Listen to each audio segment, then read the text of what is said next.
भाजपा सरकार से एक ही बात कहना चाहता हूँ कि कुछ ना करें, सिर्फ जो केजरीवाल कर चुके हैं अच्छा। उसको वो पूरे भारत में लागू कर दें। जहाँ जहाँ उनकी तो विशाल हिंदू सेना के प्रवक्ता हैं, तो आपको केजरीवाल जी कैसे पसंद आने लगे? नहीं, मैं विशाल हिंदू सेना का प्रवक्ता हूँ, मैं बिकाऊ प्रवक्ता नहीं हूँ ना। अच्छा। चाहे हाथरस हत्याकांड हो या बुलंदशहर का हत्याकांड हो या शिवपुरी का हत्याकांड हो, अच्छा। बलात्कारी कांड हो, तो ये भाजपा नहीं है, ये बीजेपी नहीं है, ये बलात्कारी जनता पार्टी है। सही अच्छा। बताऊँ तो मैं करेंगी नहीं, हाँ। क्योंकि इनकी आइडियोलॉजी में नहीं है। अच्छा। इनको तो अनपढ़ जनता चाहिए। हाँ। अनपढ़ जनता होगी तो मूर्ख राजा होगा।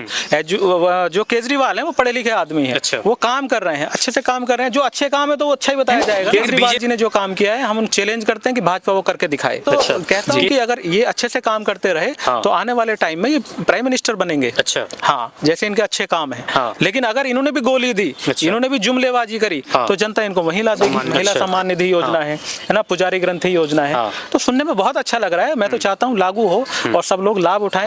और कांग्रेस ने उत्तर प्रदेश कब से नहीं देखा, सरकार आई नहीं अभी तक उम्मीद है कि केजरीवाल जी अपने दम पे बना लेंगे। नमस्कार, मैं हूं आपके साथ रंजितार और आप देख रहे हैं RL TV इंडिया। तो हमारे साथ उपस्थित हैं हितेश द्रोणा सर, जो कि राष्ट्रीय प्रवक्ता हैं विशाल हिंदू सेना के। नमस्कार जी। नमस्कार जी। जी, आज हम बात करने वाले हैं दिल्ली विधानसभा चुनाव के ऊपर, और आज आपसे काफ़ी विस्तृत चर्चा रहेगी। काफ़ी इंपॉर्टेंट है कि दिल्ली विधानसभा चुनाव में जिस प्रकार से आम आदमी पार्टी बहुत ही एक्टिव नज़र आ रही है, और उन्होंने कई सारी ऐसी योजनाएं जिनका शुभारंभ किया है, यानी कि उनके फॉर्म फिलअप करना भी स्टार्ट कर चुके हैं वो। ठीक है, कई सारी ऐसी योजनाएं हैं जिस प्रकार से महिला सम्मान निधि योजना, या फिर संजीवनी योजना, या फिर पुजारी ग्रंथि योजना, जो कि 3 काफ़ी अहम है। और उससे पहले उन्होंने ऑटो रिक्शा वालों के लिए भी कुछ योजनाएं और कुछ जो है सौगात निकाली थी, और इस प्रकार से जो है बार बार ऐसी योजनाएं निकालते आ रहे हैं। क्या पीछे का क्या असली सच्चाई है? देखिए, केजरीवाल जी से मैं थोड़ा प्रभावित हूँ, क्योंकि उन्होंने जो काम किया है उसके उनके काम बहुत अच्छे हैं।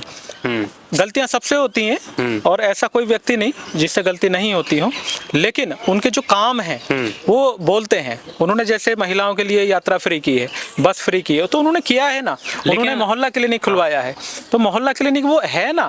ठीक है, कहीं दवाई खत्म हो जाती है, कहीं कुछ होता है, ये सब जगह होता है, ये कोई नई बात नहीं है जिसको ये दूसरे लोग टारगेट कर रहे हैं। लेकिन आप तो विशाल हिंदू सेना के प्रवक्ता हैं, तो आपको केजरीवाल जी कैसे पसंद आने लगे? नहीं, मैं विशाल हिंदू सेना का प्रवक्ता हूँ, मैं बिकाऊ प्रवक्ता नहीं हूँ ना। अच्छा, मतलब मैं बात में भी दो प्रकार के ऐसे होते हैं। मैं बात तो वही कहूंगा ना जो सच है।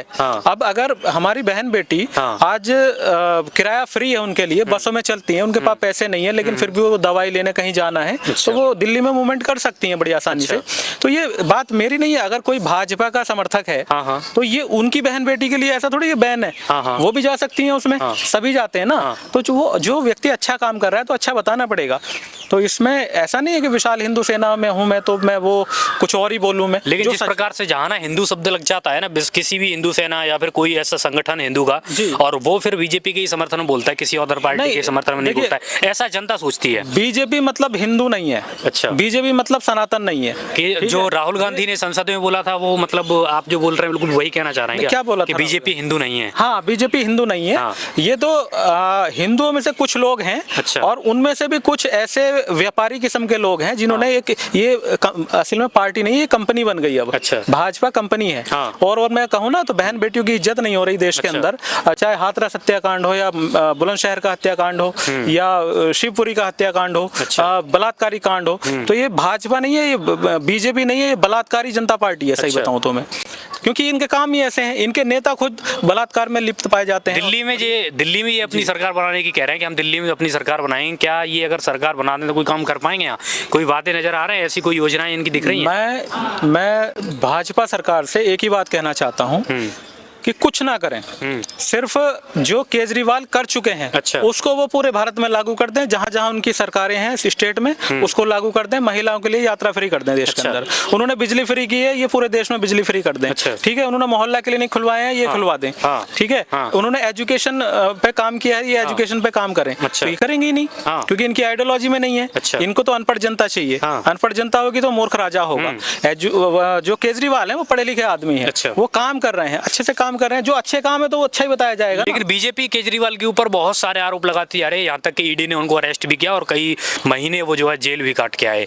लेकिन जनता क्या इस प्रकार से जो है उन पर फिर से जो है उम्मीद जताएगी? क्या उम्मीद उनसे फिर से कर रही है? देखिए, ईडी ने जो उनको गिरफ्तार किया है तो वो आरोप में किया है। आरोप कोई भी किसी पर लगा सकता है और उसको गिरफ्तार किया जा सकता है, ये भी वैसे गलत है, ऐसा होना नहीं चाहिए। जब तक आरोप सिद्ध ना हो जाए तब तक कारागार में नहीं भेजा जाना चाहिए। लेकिन इन्होंने फिर भी प्रताड़ित किया है ना। उनके साथ बहुत कुछ बुरा हुआ होगा, क्योंकि उनकी हेल्थ बता रही है आज के समय में, जो भी जेल में जा रहा है पता नहीं उसके साथ क्या हो रहा है, उसकी हेल्थ खराब हो जा रही है। तो ऐसा इन्होंने किया है, मानसिक टॉर्चर भी किया होगा इन्होंने जरूर। तो ऐसा नहीं करना चाहिए इनको। और हर व्यक्ति जो जेल में जाता है वो अपराधी नहीं होता। सरदार भगत सिंह भी जेल में गए, महात्मा गांधी जी भी जेल में गए, है ना, बहुत सारे लोग जेल में गए। तो हर जेल में जाने वाला व्यक्ति क्रिमिनल नहीं होता। तो केजरीवाल भी कोई जरूरी नहीं कि वो क्रिमिनल हो, लेकिन हाँ, जनता के हित के लिए वो काम कर रहे हैं। तो कुछ देशद्रोही किस्म के जो नेता हैं वो उनको जेल में भेजने का काम कर रहे हैं। तो हम उनकी घोर निंदा करते हैं। केजरीवाल जी ने जो काम किया है हम उन चैलेंज करते हैं कि भाजपा वो करके दिखाए। अच्छा, केजरीवाल जी ने जो योजनाएं निकाली, एक तो संजीवनी योजना जो कि वृद्धों के लिए है, 60 साल से ऊपर है, वो अगर कहीं भी अगर इलाज कराना चाहें तो करा सकते हैं, बिल्कुल फ्री है उनके लिए। अब चाहे वो अमीर हो या फिर गरीब हो, या फिर हॉस्पिटल सरकारी हो या फिर जो है प्राइवेट हो। लेकिन और साथ ही अगर बात करें तो महिला सम्मान निधि योजना और ये पुजारी ग्रंथि योजना के बारे में क्या कहना चाहोगे, जो पुजारियों के लिए निकाली है इन्होंने? 18,000 रुपये महीने देंगे। देखिए, योजना सुनने में बहुत अच्छी लग रही है, लेकिन आपको जैसे मैंने बता रहा हूँ कि मैं आम आदमी पार्टी का प्रवक्ता नहीं हूँ, तो फिर भी मैं कहूँगा कि जैसे इन्होंने बाकी योजना लागू की है, जैसे बिजली की योजना लागू की है, जैसे इन्होंने बहन बेटियों के लिए, महिलाओं के लिए यात्रा फ्री की है, तो वैसे ही इन योजनाओं को भी वास्तव में लागू करें। अच्छा। और मैं तो कहता हूं कि अगर ये अच्छे से काम करते रहे तो आने वाले टाइम में ये प्राइम मिनिस्टर बनेंगे। अच्छा। हाँ, जैसे इनके अच्छे काम है। लेकिन अगर इन्होंने भी गोली दी, इन्होंने भी जुमलेबाजी करी, तो जनता इनको वहीं ला देगी। अच्छा।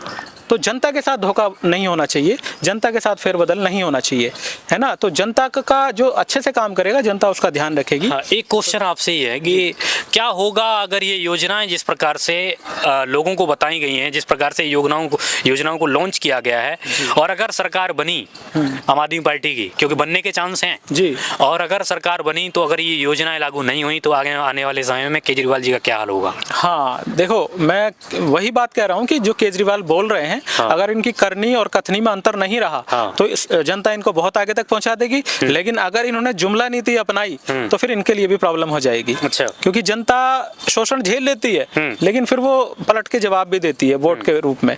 तो मुझे लगता नहीं, क्योंकि पढ़े लिखे वेल क्वालिफाइड व्यक्ति हैं वो, और उन्होंने सब कुछ देख भी रखा है। अब प्रताड़ना भी झेल रहे हैं भाजपा की, तो वो जनता के साथ ऐसा नहीं करेंगे। और अगर इन योजनाओं को, जैसे संजीवनी योजना बहुत अच्छी योजना है, और ये महिला सम्मान निधि योजना है ना, पुजारी ग्रंथि योजना है, तो सुनने में बहुत अच्छा लग रहा है। मैं तो चाहता हूँ लागू हो और सब लोग लाभ उठाएं। और भाजपा को चैलेंज करता हूँ कि भाई तो आप भी देश में लागू करो। जनता को क्या चाहिए? जनता को सुविधाएं चाहिए। जनता, इसीलिए तो हम सरकार चुनते हैं। अब जो नेता अच्छा काम कर रहा है तो जनता उसके साथ होगी ऑब्वियसली। पुजारी ग्रंथि योजना से क्या कोई दिल्ली में लाभ मिलेगा केजरीवाल जी को? क्योंकि जितने भी अगर पंडितों की बात करें, जो पुजारी हैं, वो सारे जो बीजेपी की तरफ काफी ज्यादा हैं, लेकिन अगर क्या वो आएंगे केजरीवाल की तरफ लौट के इस योजना के माध्यम से? हमारे जो पुजारी हैं या जिनको हम भाजपा का वोट बैंक कहते हैं, उनका सीधा सीधा स्टैंड है कि अगर स्टेट में सरकार बनती है तो वो सब लोग केजरीवाल जी को सपोर्ट करते हैं। इसलिए केजरीवाल बार बार मुख्यमंत्री बन भी रहे हैं। बिना वोट के तो नहीं बन रहे ना ये, तो सभी लोग कर रहे हैं इनको सपोर्ट, और ये इस बार भी करेंगे। लेकिन हाँ, जब इलेक्शन की सेंटर की बात आती है, जब पाकिस्तान को जवाब देना होता है, तो वहाँ लोगों को मोदी जी चाहिए, तो वहाँ वो फिर फूल को सपोर्ट करते हैं। अभी तक का ऐसा चल रहा है। लेकिन अगर केजरीवाल जी अच्छा काम करते हैं तो आने वाले समय में जनता इनको बहुत अच्छे से सपोर्ट करेगी। हो सकता है ये आने वाले समय में सेंट्रल गवर्नमेंट में भी अपनी सरकार बनाए। मतलब सेंट्रल में भी जा सकते हैं? सेंट्रल में भी इतनी पावर है इनके। हाँ, क्योंकि अब देखिए, अब ये क्षेत्रीय पार्टी तो रही नहीं, ये राष्ट्रीय पार्टी हो गई है। अब राष्ट्रीय पार्टी है तो फिर ये आगे बढ़ेंगे ही। तो जनता इनको अच्छा मानती है, है ना, इसीलिए बार बार इनकी सरकार आ रही है, और इस बार भी।